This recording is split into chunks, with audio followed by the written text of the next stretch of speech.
अस्सलाम वालेकुम guys, my name is वकार। तो हमारा आज का टॉपिक है कि हम आर लैंग्वेज में स्क्वायर ब्रैकेट को इस्तेमाल करते हुए अपने डाटा की सबसेटिंग किस तरह से कर सकते हैं। तो डाटा को सबसेट करने का जो मतलब होता है तो वो ये होता है कि जब हमारे पास कोई लार्ज डाटा हो तो हम उसके किसी खास हिस्से को लेके तो उसके साथ हम किस तरह से काम कर सकते हैं। तो इस चीज़ के लिए हम स्टार्ट करते हैं। तो हम ये जिस तरह अपने डाटा की डायमेंशन मालूम करते हैं तो डायमेंशन की कमांड होती है dim और हम यहाँ पे अपने डाटा का नाम लिखते हैं। तो ये डाटा की डायमेंशन हमारे पास आ गई कि इसमें 7 से 25 है रो, तो इसमें 6 कॉलम्स हैं। तो इसके बाद कि हम किसी खास कॉलम की लेंथ भी मालूम कर सकते हैं। तो मैं जिस तरह लेंथ मालूम करता हूँ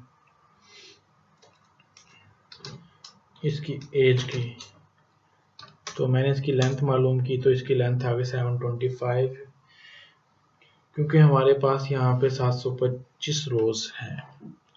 तो अब मैं चाहता हूँ कि मैंने ना एज मालूम करनी है। तो एज मैंने मालूम करनी है 11 से 14 तक के सीक्वेंस की। तो मैं यहाँ पे एज लिखूंगा। तो यहाँ पे मैं स्क्वायर ब्रैकेट लिख के तो मैं यहाँ पे 11, तो मैं यहाँ 14 लिखूंगा। तो ये देखें, तो जो बंदा मेरे पास यहाँ पे 11वें नंबर पे था, 11 नंबर पे, तो उसकी एज है यहाँ पे 19 आ गई है। तो ये देखिए 19 है। तो जो मतलब कि 12th नंबर पे था तो उसकी एज 17 भी यहाँ पे आ गई है। तो इसी तरह ये सबकी आ गई है। तो इसके बाद मैं चाहता हूँ कि मैं ना अपने डाटे में से, ठीक है, कि 11 से लेके 14 तक की रोज मालूम करना चाहता हूँ। और ना फिर मैं उनके साथ उनके सारे कॉलम्स भी मालूम करना चाहता हूँ कि मेरे कॉलम्स में कौन कौन से वेरिएबल्स हैं। तो इसके लिए मैं यहाँ पे अपने डाटा का नाम लिखूंगा।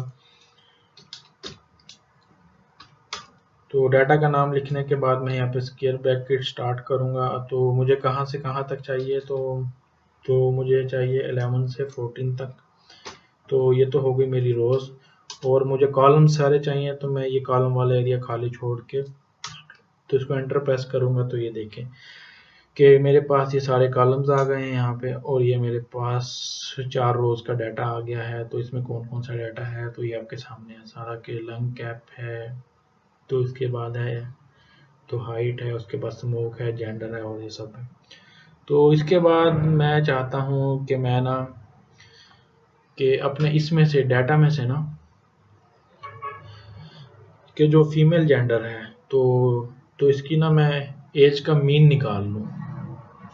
तो मैं इसका तो मीन मैं इस तरह निकालूंगा कि मैं मीन की कमांड लिखूंगा यहाँ पे। तो फिर मैं यहाँ पे लिखूंगा एज,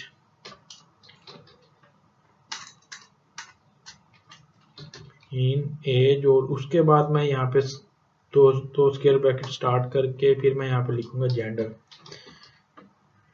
तो क्योंकि हम ये फीमेल का मीन निकाल रहे हैं यहाँ पे, तो मैं ये जेंडर के बाद ये डबल तो इज इक्वल टू यहाँ पे साइन दूंगा, और इसके बाद मैं ये सेमी कॉलन लगा के तो मैं इसके अंदर फीमेल लिख दूंगा।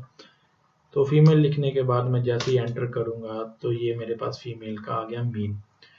तो सेम इसी तरह मैं ये क्या बोलते हैं कि हाँ, मेल का भी इसमें मीन निकाल सकता हूँ सेम इसी तरह से। तो मैं यहाँ लिखूंगा मीन, उसके बाद मैं लिखूंगा एज।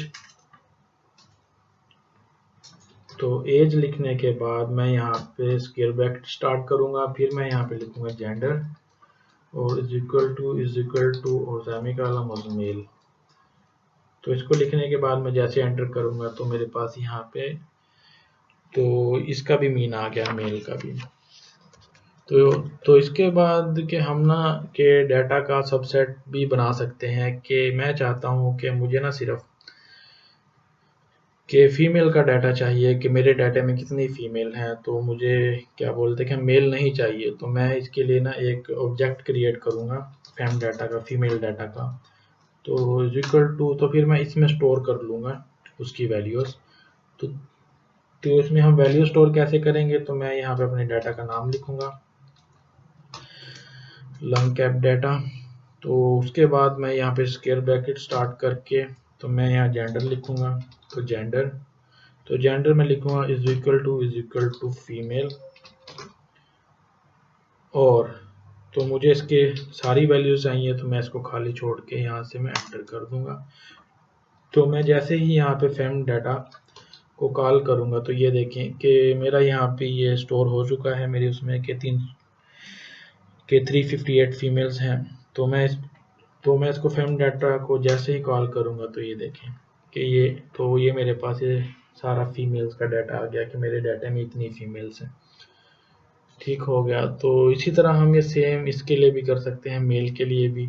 तो मैं मेल के लिए फिर से ऑब्जेक्ट क्रिएट करूँगा कि मैन डाटा, तो इक्वल टू, तो मैं अपने डाटा का नाम लिखूँगा लंग कैप डाटा। उसके बाद मैं यहाँ पे स्क्वायर ब्रैकेट स्टार्ट करके यहाँ पे लिखूँगा जेंडर। तो जेंडर लिखने के बाद मैं इक्वल टू साइन दे के यहाँ पे तो डबल कोमा, फिर मैं लिखूँगा मेल, और मैं इसकी वैल्यूज़ को खाली छोड़ के एंटर करूँगा। तो मैं जैसे ही यहाँ पे मैन डाटा करूँगा तो ये देखें कि मेरे पास ये सारा मेल का डाटा आ गया यहाँ। तो अब मैं ये फीमेल डाटा की डायमेंशन मालूम करना चाहता हूँ कि इसकी डायमेंशन कितनी है और क्या सीन है। तो मैं यहाँ पे लिखूँगा डायमेंशन के कमांड डीम, और मैं यहाँ लिखूँगा फेम डाटा। तो फेम डाटा की डायमेंशन है कि उसमें 6 कॉलम्स हैं और 358 इसमें रोज हैं 358। तो अब मैं चाहता हूँ कि ये डायमेंशन मालूम कर लूँ मेल की भी साथ ही। तो मैन डाटा की भी मैंने मालूम कर ली, तो इसकी डायमेंशन भी आ गई कि 367 इसमें रोज हैं और इसमें 6 कॉलम है। तो अब मैं चाहता हूँ कि मेरे पास ना जेंडर की समरी आ जाए कि कितने मेल हैं कितने फीमेल हैं। तो इसकी समरी मालूम करने के लिए कि हम यहाँ पे समरी की कमांड लिखेंगे, समरी, और तो इसके बाद हम अपने डाटा का नाम लिखेंगे। तो डाटा का नाम लिखने के बाद हम यहाँ पे डॉलर साइन यूज करेंगे क्योंकि हमने यहाँ अपने इसके वेरिएबल को कॉल करना है। तो वेरिएबल को कॉल करने के लिए हमने डॉलर का साइन लगाया, तो फिर हमने यहाँ तो जेंडर लिख दिया। तो हम जैसे ही क्लिक करेंगे तो ये हमारी समरी आ गई कि हमारे डाटा में फीमेल जो हैं तो उनकी तादाद है 358, तो इसके बाद जो है मेल्स की तादाद है 367। तो अब इसी तरह मैं अपने सारे डाटा की भी समरी मालूम कर सकता हूँ कि मेरे सारे डाटा की समरी क्या है। तो मैं यहाँ पे लिखूँगा समरी, और समरी लिखने के बाद मैं यहाँ पे अपने डाटा का नाम लिख दूंगा सिंपल। तो मैं इस पे जैसे ही क्लिक करूँगा तो ये देखें कि मेरे सारे डाटा की समरी आ गई यहाँ पे कि मेरे डाटा में कि कितनी एज के लोग हैं, कि मिनिमम एज क्या है, तो उसका फर्स्ट क्वार्टर क्या है, उसका मीडियन क्या है, मीन क्या है, थर्ड क्वार्टर क्या है, मैक्सिमम क्या है। तो इसके बाद कि इसमें स्मोकिंग का भी आ गया कि इसकी लेंथ कितनी है, 725 है। तो इसमें मतलब कि कितने मेल हैं कितने फीमेल हैं ये भी आ गया यहाँ पे। तो ये सारी चीज़ें आपके सामने आ गई। तो इसके बाद मैं चाहता हूँ कि मेरे डाटा में तो जो इस तरह के बंदे शो हो जाएं कि जिनकी एज 15 साल से ज़्यादा है, 15 ईयर से जिनकी एज ज़्यादा है, तो मैं उनको अपने डाटा में शो करना चाह रहा हूँ। तो मैं इसके लिए यहाँ पे एक ऑब्जेक्ट क्रिएट करूँगा मेल ओवर 15 का। तो मैं इसकी मैं कमांड लिखूंगा आगे कि मैंने इसमें डाटा कैसे स्टोर करना है। तो मैं सबसे पहले ही अपना डाटा का नाम लिखूंगा लंग कैप डाटा। तो उसके बाद मैं यहाँ पे स्क्वायर ब्रैकेट तो इस्तेमाल करके मैं यहाँ पे जेंडर लिखूंगा क्योंकि हमें चाहिए एज। तो एज हमें किसकी चाहिए, जेंडर की। तो मैं यहाँ जेंडर लिखने के बाद मैं यहाँ पे इज इक्वल टू करूँगा, फिर मैं यहाँ के डबल कोमा लगा के मैं कहता हूँ कि तो मुझे चाहिए मेल की, एंड क्या चाहिए मुझे, तो मैं यहाँ पे एंड यूज करके मैं कहूँगा कि हाँ एज मुझे चाहिए जो 15 से ज़्यादा हो और सारे कॉलम्स की। तो मैं इसको ये करूँगा, तो मैं जैसे ही यहाँ पे मेल और 15 को कॉल करूँगा तो ये देखें कि मेरे पास ये आ गई हैं 79 और 89 मेरे पास रोज़ आ चुकी हैं यहाँ पे कि इनकी एज 15 साल से ज़्यादा है। तो 6 कॉलम हैं और ये 89 मेरे पास रोज़ आ गई हैं कि इनकी एज उससे ज़्यादा है। तो इसकी मैं के डायमेंशन भी मालूम कर सकता हूँ, तो डायमेंशन के थ्रू भी मैं देखूंगा।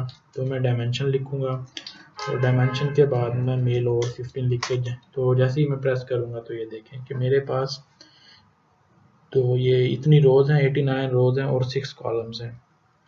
तो इसके अलावा मैं इस तरह भी कर सकता हूँ, उसको मेल ओवर 15 और स्क्वायर ब्रैकेट और तो मुझे चाहिए ना सीक्वेंस चाहिए 1 से लेके 4 तक और मुझे सारे कॉलम्स चाहिए। तो मैं 1 से 4 तक और मैं ये सारे कॉलम चाहिए, तो मैं इसको खाली छोड़ के तो इसको एंटर कर दूंगा कि ये देखें कि ये मेरे पास 4 रोज आ गई और ये उसके सारे कॉलम्स आ गए।